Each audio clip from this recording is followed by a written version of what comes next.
pleased to know. The rain's disappeared from eastern England. It's been a dry day.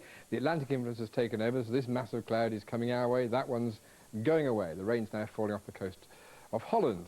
So it's a fine afternoon, really. If you haven't seen the sunshine yet, then you're unlucky. You will do. Admittedly, there's some cloud around, but with a light westerly breeze, any amount of sun makes it feel quite warm at 20, 21 degrees for a good part of England. It's a little lower when you get to northern England or Scotland, and here the cloud is increasing this afternoon. Rain still near Shetland. Shower or two might pop up, but more significantly is the rain on its way into counties Fermanagh and West Tyrone this afternoon. In fact, Northern Ireland is not the best place to be if you want warm sunshine, because it ain't there.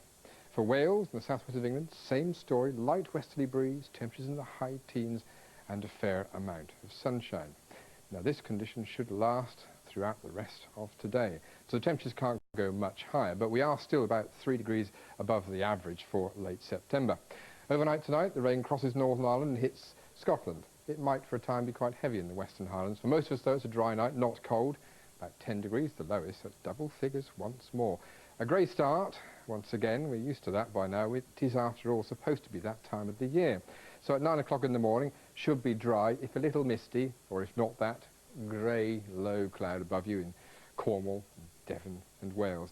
The breeze are southerly, but still at this stage quite light. It won't necessarily last.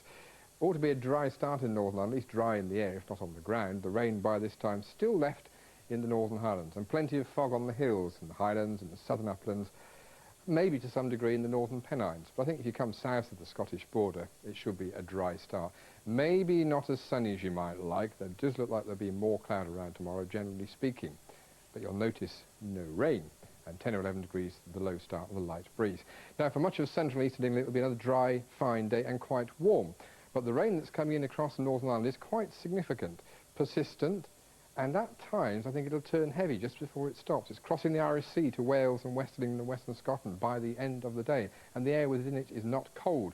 It's significant because it's being driven in by a deep depression, low pressure area. The isobares are tight, the white lines, so the winds are strong, particularly tomorrow evening and night in Northern Ireland. Could be gusting over 60, maybe 70 miles an hour. Leaving behind showers and sunshine, and possibly a line of persistent rain again for East Anglia and South East England. We could do without that. We could indeed.